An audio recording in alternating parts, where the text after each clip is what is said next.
I am so excited today, my listeners out there. We have a very special guest in the house today. Her name is Marnie Schneider, and she is the CEO, inspirational speaker, author, philanthropist, the best of all. She is a daughter and a mom. A Philadelphia native, now living in the Carolinas, she consistently devotes her time and resources to help others achieve their own victory. Marnie thinks of this as, quote, showing up on life's playing field with positivity and energy day in and day out.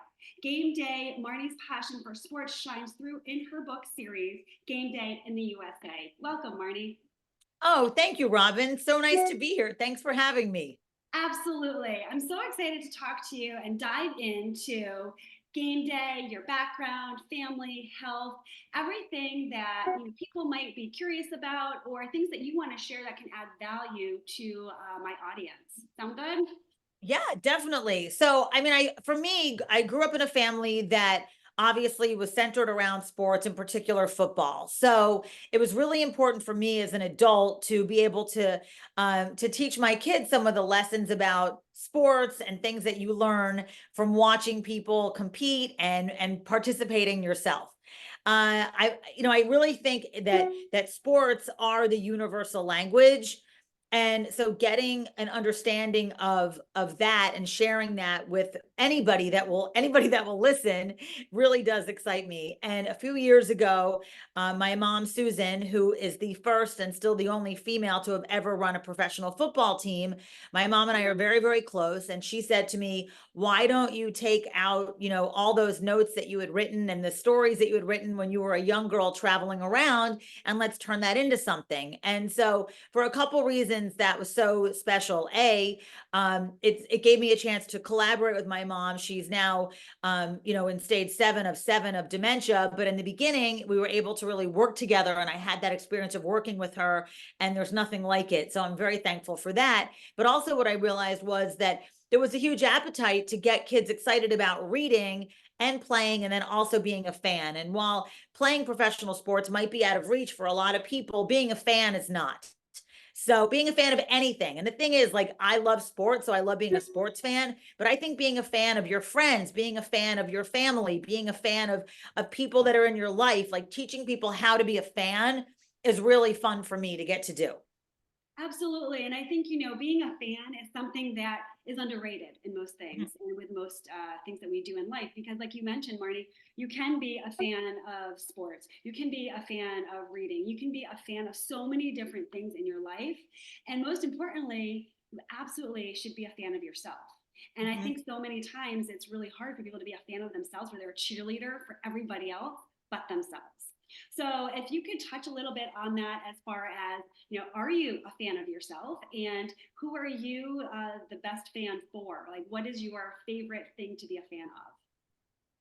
So I definitely am a fan of myself. Obviously, at certain times, I'm probably my own worst critic, like we all are, because anybody that has a sense of reality, you always want to do better and work harder and give more and provide more and all those things. Those are the things that really motivate me. So we have a family saying called, when cheering for others makes you a leader, a cheerleader. So I like to cheer for other people's victories. I think that people with kind hearts want to celebrate other people. So even if it's hard sometimes, and I try to teach this to my kids, like, celebrate other people's victories, because that's a good thing. Like, we want people to succeed. For the most part, when people achieve something, it's because they've worked hard, and they've worked smart, and they've rolled up their sleeves, and they've made a lot of sacrifices. And so all of those things are things that need to be celebrated, and we can learn from that as well. So I think celebrating for other people's victories is something that we collectively probably don't do enough of, but I like being able to celebrate other people and their accomplishments and their achievements, and the same way that I think that I always am very thankful when people are like, oh, that's great, you go get them, or congratulations, and things like that. And we've had a couple conversations, Robyn, where my biggest cheerleader, obviously my kids are big cheerleaders of mine, but it's not really their job to be my cheerleader. It's really my job to be their cheerleader. They get excited about celebrating successes that we have as a family. and things like that, because we're all making sacrifices to, to keep moving the ball down the field, to use a football term. My mom is my biggest cheerleader. And I think that, that's something that I'm so grateful to have had, to have, even though she's sick still, she still is my biggest cheerleader. So it's one of those things where I am very thankful, and I treasure all the moments that I have with her, even though they're very different than what they were 5 years ago. They're still a gift and a treasure to me. Absolutely. And I think that's so important in bringing it back to family centered. I can hear with what you're saying and how we've talked in the past, Marnie, that family means a lot to you. And you're adamant about raising cheerleaders, being a cheerleader, being surrounded by cheerleaders. I love that your mom is your best and number one cheerleader. Not many people can say that. And that really says something about an attribute to your mom and her mindset around that and what she believes and how she raised you. So then you can pay it forward and be the biggest cheerleader for your kids. I know every time we've talked the past couple of weeks, your kids always come up, as do mine. And really that's a testament to we're moms and that's life. But in reality, it's like we're cheering them on, right? As a parent, we get to cheer our kids on. And not many people have that. So I think this is a really important fact and point to make, whether you're a stay-at-home mom, whether you're in the corporate world as a mom, whether you're a professional athlete as a mom, whoever you are, defining yourself as a mom and being your own best cheerleader because you had a cheerleader. I think it's really difficult sometimes when we want to be our best cheerleader or for our kids, but we didn't have that growing up. So we get to start and make that, have that mindset. So to that point, let's talk about family. I know you've mentioned your mom quite a bit, and is an extremely influential person in your life. Share a little bit about your family and how your mom is that cheerleader, well beyond what you just mentioned. So I think that for me, my mom was somebody that I always looked, I mean, I still do. I always look up to her and I want her approval.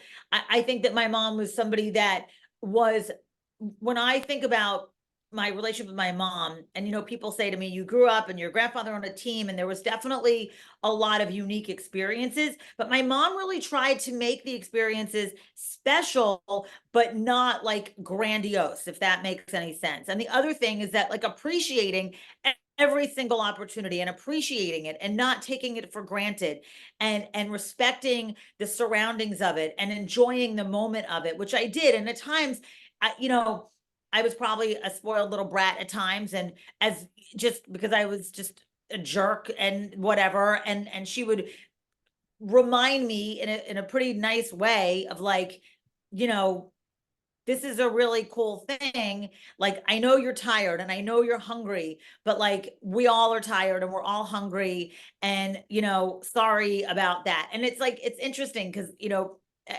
while I certainly had so many cool things that I got to do growing up. Again, I think that my mom really tried to make the experience for me fun and cool, but also, like, I wasn't flying at the front of the plane. I was sitting in the last row next to the bathroom. And I'm grateful for all that experience, because, like, that's really how Football Freddie started. Like, I was in the back row. If my Walkman ran out of batteries, I had to write. Like, I had, all of these things, like, kind of led to collecting these experiences and these memories that I think have trained me as a parent to also try to educate my kids on discipline and grit. And, like, I never did drugs, I never drank, I never wanted to be in trouble. It never appealed to me, because I knew that, like, I got to do a bunch of cool things, and if I did that and, like, disrupted my mother's day, then I probably was going to be in trouble, and I didn't want to be in trouble. I wanted to go travel and be around her and do all these things, and if I was being naughty, then that was not going to happen. And I didn't want to embarrass her, because I knew how many sacrifices she was making for me, that, like, that would be kind of yucky to be doing that. Absolutely. And, I love what you said too about the experiences and how your mom, she made them special, but appreciate what you were doing and why you were doing it and didn't make it grandiose. Because I think beyond that, that's the mindset around what your mom was trying to teach you. And Yeah. as moms, right, we get to teach our kids, and it's the actions behind the words that allow us to teach, because that's what our kids are going to remember. 10 Always. years from now, my son's not going to remember me telling him to do something or not to do something, but he's going to remember the experience of what happened in that moment. And to this day, I still remember specific experiences with my mom too, and what happened, what could have happened, what didn't happen. But it's all about the experiences. And moving forward, for our family, Marnie, I know that we're all about experiences because that's what we remember. It's the storytelling in those experiences and the mindset around not just telling, but actually doing and taking the action on that. And your mom seems like an incredible example of that. And you, Marnie, seem an incredible example of that, as well as paying it forward to your kids. And I think it's so important as moms in the working world to be able to have those experiences and not get so caught up in our work and really miss the life of our kids growing up, or miss our kids when they're adults, miss that whole experience of connecting with them. Did you have something? Absolutely. Yeah. And people say to me, like, do you have any, I'm working on, my book series and all these things. And sure, sometimes things just take a little bit of time, but I'm so grateful in many ways that like the timeline has been that it's been a little bit slow, or it's been a little bit, it seems like it takes a little bit longer, because it's given me an opportunity to certainly be at home with my kids while they're still young and not traveling around and having to leave them. I'm a single mom with 3 kids. And then also to be able to dedicate a lot of time to my mom when she still is cognitively somewhat engaged. I mean, I wouldn't say, I mean, she's definitely very, very, very cognitively impaired, but I still feel that she's still there. Like she can still feed herself. There's still things that she can do that make me feel like we're still interacting as a mother-daughter. So it's like the timing has been perfect timing, even though under most circumstances, people would say, wow, it's been, it's taken so long, but it really hasn't, because like it's allowed me to still share the time with her. And I would not trade that for anything, nothing. Totally agree with you in that time. You can never get that time back. Every moment you spend with your mom or your kids, you can never get that back. No, can't. And I really value that in my life and in raising my son, because every moment is so precious. He may not want to be with me in that moment, but I want to be with him because I know I'm not going to be able to get that moment back. And that's why it's so important to have the experiences and be able to take the action on the words, because I always say, this is a quote I always say, yesterday's gone, tomorrow's not given, and you live in the present. That's the gift. Mm-hmm. And you get to give that to your children, and your mom gave that to you, and you get to give it to your kids. And you say in the time, it might have taken you a little bit longer for your book series, but time is a non-renewable resource, and time is always defined very differently in every single person. So a long time for somebody else may be the perfect time, and the exact time and a short time for you. Right? So it's all relative in what we say and how we say it. And I always believe too, it's in perfect timing. So if the timing works for you, then that's exactly the way it should be. Right? Yep. And so I'm talking about timing and your mom's declining health, but she still is I was so happy and excited and elated to hear that she can still feed herself. She still has some cognitive memory. You can still have those experiences with her. Like she's still there and very present with you and your kids. And that is so important as far as the experiences go, right? And who we are and what we do with our parents. And so let's talk about health for a moment. So share with me, I know I'm a Hashimoto's warrior, a thyroid autoimmune disease, and I have psoriasis. I say when you have one, you're going to have 3. I have 2, so I'm waiting for the 3rd strike. But share with me a little bit about your health and how you're feeling and what's going on there. Well, I'm thankful that I feel really good. Recently, I was diagnosed with, a thyroid condition and Hashimoto's, and it was surprising to me because I didn't really have any of the traditional symptoms, whatever that would be. Like, I wasn't, I didn't have hair loss. I didn't have, a rash. I didn't have real problem. I had a little bit of like weight gain-ish, but I was like, but not really. And I was like, maybe I'm just eating too much ice cream. I don't know. That's entirely possible too. So I try to be, I try to be very fair with myself. Like if I want something, I'll have it. And if I don't, then I, or have a few bites of it or whatever. Usually the first couple bites are the best and then it gets redundant. So you don't need any more after that.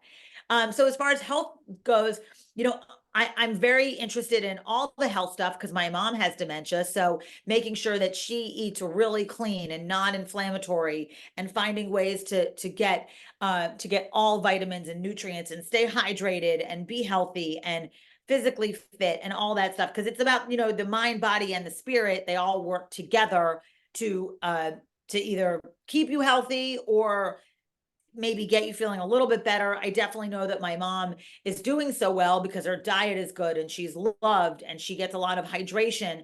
I have IV people come in and give her intravenous hydration a couple times a week just to keep her hydrated, because that's really something that can really take a huge toll on everybody. Even a healthy person, they need a lot more hydration. I mean, I know that I probably don't drink enough to keep myself hydrated, but being healthy and being aware of what I'm eating and staying involved in what my mother's eating and my kids, like now I'm probably way more interested in it than I ever was.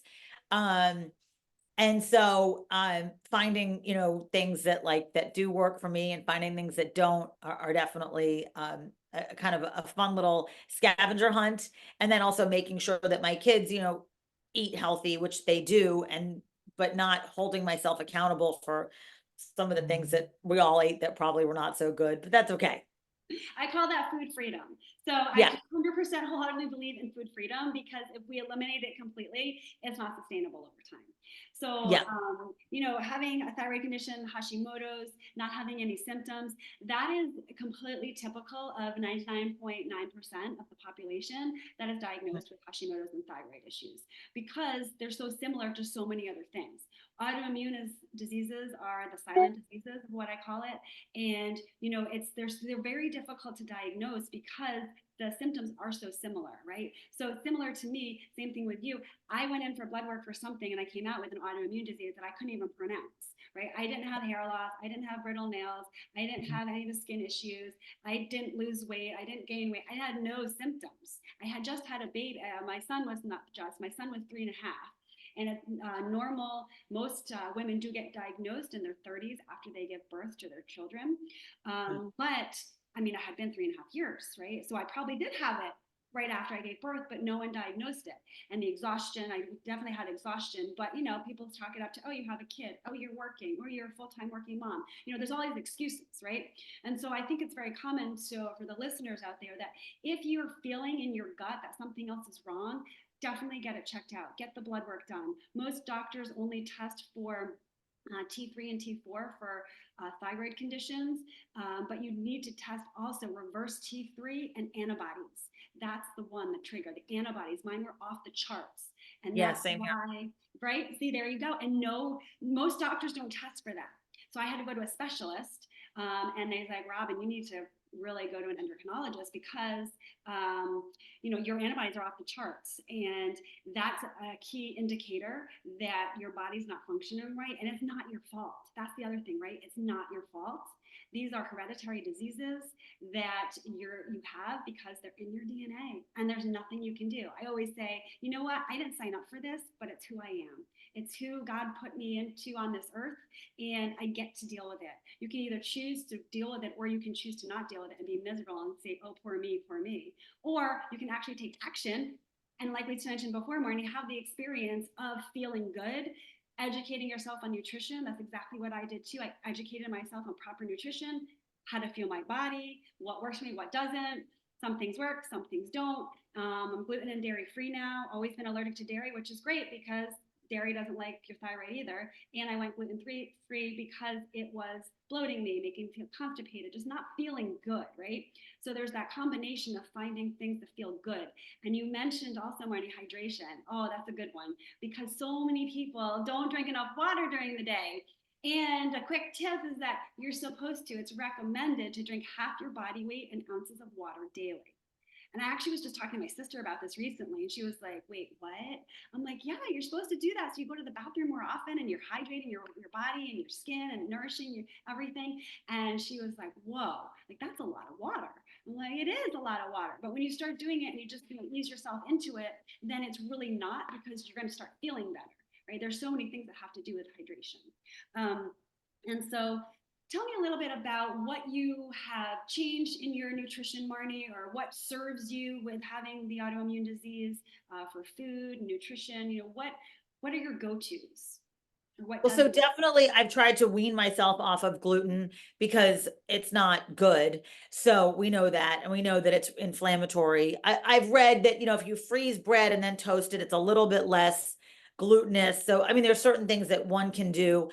Again, I try to be really balanced. Like if I want to go have pasta, I'm going to. Like, I mean, I won't have a whole lot of it, but a few bites of it, a few bites of anything is going to be okay. It's like I might feel a little bit funky from it, but probably not. I'll balance it off with not having a glass of wine and drinking a lot of water. So, like, those are the trade offs. Like, everything in life, Robyn, is a trade off.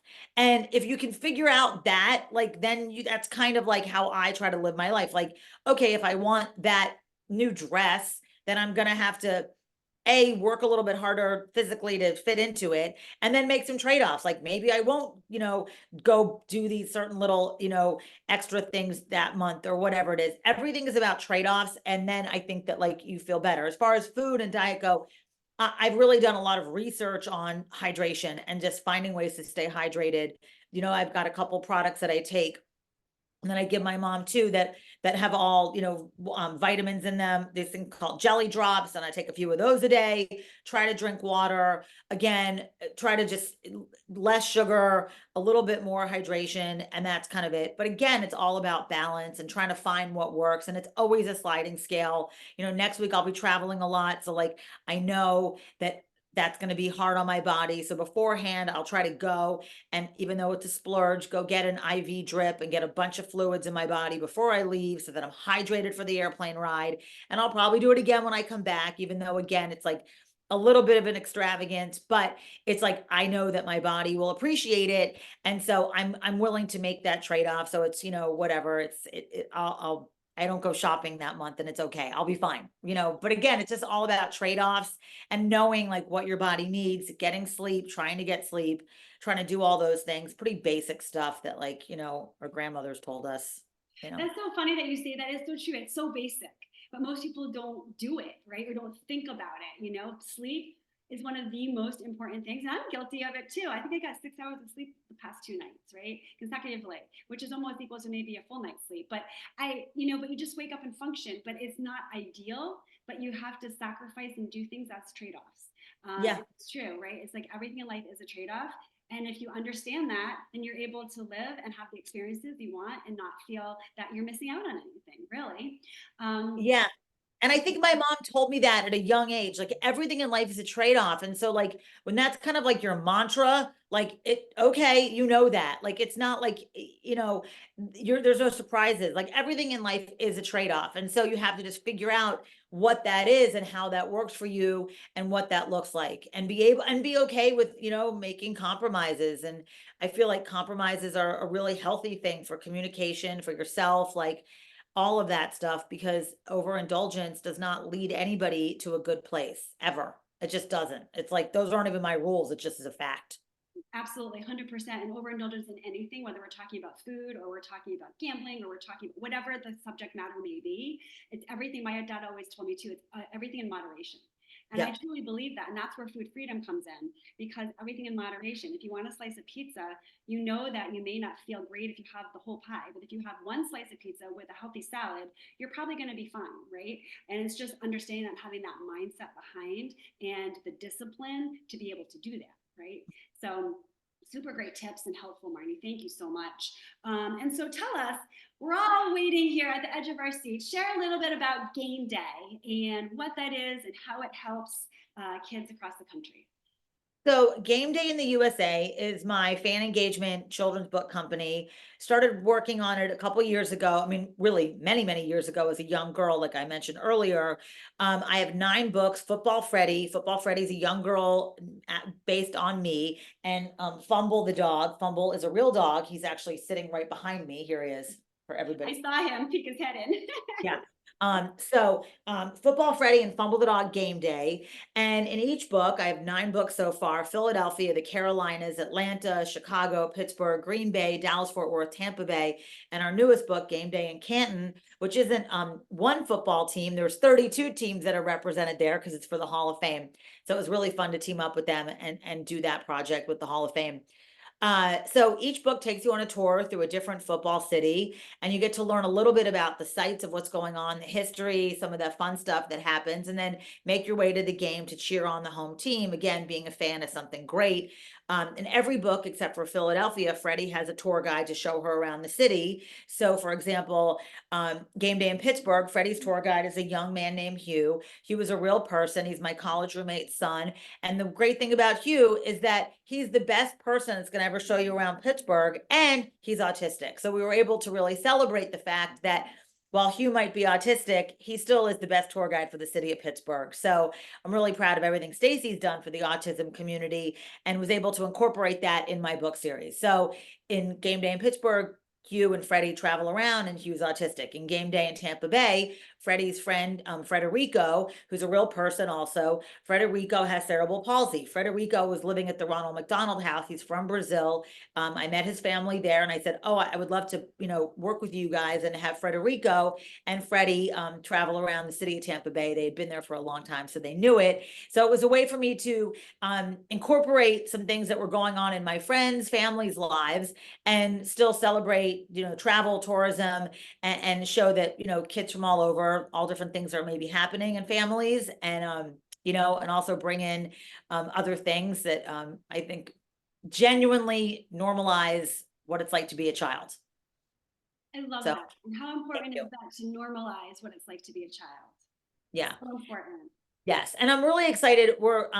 So all my books are available on GameDayInTheUSA.com, except for the one that I did with the Hall of Fame, that you have to go to the ProFootballHallOfFame.com to get that one. My newest book, I'm working with Letha Atwater. Her husband, Steve Atwater, is in the Pro Football Hall of Fame, 3-time Super Bowl champ, Steve Atwater, and Letha works as a child psychologist. So we're going to be able to incorporate some things about it's okay to not be okay in our newest book, Game Day in Denver. And Fumble is going to get a friend in Game Day in Denver, which will be a therapy dog. So that's going to be cool too, just to let kids know that, sometimes you feel a little weird, and reading and playing and maybe eating healthy, taking a glass of water or talking to a friend, those are all, things that might help. Obviously, there's other things that might be necessary, but those are a great way to start. And so getting kids excited about reading and playing and listening to music, talking to a friend, taking a walk, walking their dog, going, playing with a kitty cat or whatever, just doing those things, throwing a football. Those are all great fun things to do that are something that will make you feel probably a little bit better. Might not solve the problem, but it'll make you feel a little better. Absolutely. I know my son, when he has something going on, he'll just play with our dog. He'll just pet him or snuggle with him. And then it's like an instant, kind of like the high five reaction when you give someone a high five or you throw the football. It's like, it just kind of gets you out of that moment in that instance to have the experience to reset your mind and feel good. Right. So I love that. Definitely. I love what you're doing. I love how you're helping kids across the country and really making an impact and an influence in their lives. So thank you for that, Marnie. Well, thank you. You're yes, welcome. I'm very passionate about getting kids reading. My mom was a teacher prior to becoming the vice president, legal counsel, and GM at the Eagle. She was a teacher. And so while I was not necessarily the best student in school, I understood and respected my teachers. And I think getting kids books and getting them excited about reading are things that will really help everybody. And so becoming somebody that's really a high level advocate of getting kids reading in underserved communities or anywhere for that matter is something that is really a motivator for me. So I'm looking forward to continuing to get kids reading and get kids reading about football and sports and whatever else, whatever it takes, we'll do it. Absolutely. I love it. And I love your determination and your motivation. And I know when I was in a parenting group from the hospital when my son was born for the first couple months or years or whatever when he was little, someone told us, one of the nurses said, you know, kids are supposed to be reading every single day. You're supposed to be reading to them. Obviously, at that age, they're not reading yet, but they should have had 500 books read to them by the time they enter kindergarten. And you Yes. better believe that I never forgot that. And I read to my son every single night in our rocking chair in his room as he fell asleep in my arms. And it's the most magical time. He obviously won't remember that, but it definitely helped prepare him for school and for learning and for education and just getting his mind going. So it was truly a great experience as well. And bravo to you. And, you know, and that's the thing. I think that like when a parent can read to their child, it is a moment of, even if it's just 5 minutes, it's like everybody just slowing down to read. And I like real books. Like I prefer, you know, a real book versus a phone. I mean, I think that like there's something about seeing the pictures and seeing the pages and turning the pages and doing all that, which is part of the whole thing, and looking through it and just I really am a big fan of physical books. So you know, we're developing technology pieces for Gameday, but I still really feel very, very, very, very committed to delivering, you know, real books to kids so that they feel it and they take it and they can write notes in it and do whatever they want to do with it. So absolutely, something they can hold and touch and feel, and it's like getting all the senses in besides just, you know, listening or on their phone. Kids are on their phone so many minutes, hours, I say minutes, hours these days, and during the day to actually incorporate more of the senses for them, I think is fantastic. So thank you so much, Marnie. It's been a pleasure. Thank you, Robyn. Interviewing you. If people would like to get in touch with you, the listeners, how can they reach you? So they can go to my website, marnieschneider.com, or they can go to gamedayintheusa.com. They can follow me on Instagram. I'm Marnie Schneider 1 on Instagram, and they can get in touch with you. If they go to LinkedIn, they can look me up, Marnie Schneider. Same thing with Facebook. So yeah. Awesome. Well, thank you so much. I really appreciate your time today and hope the listeners had a fantastic interview with you and got some great insight. Well, thank you so much, Robyn. Mwah. Mwah.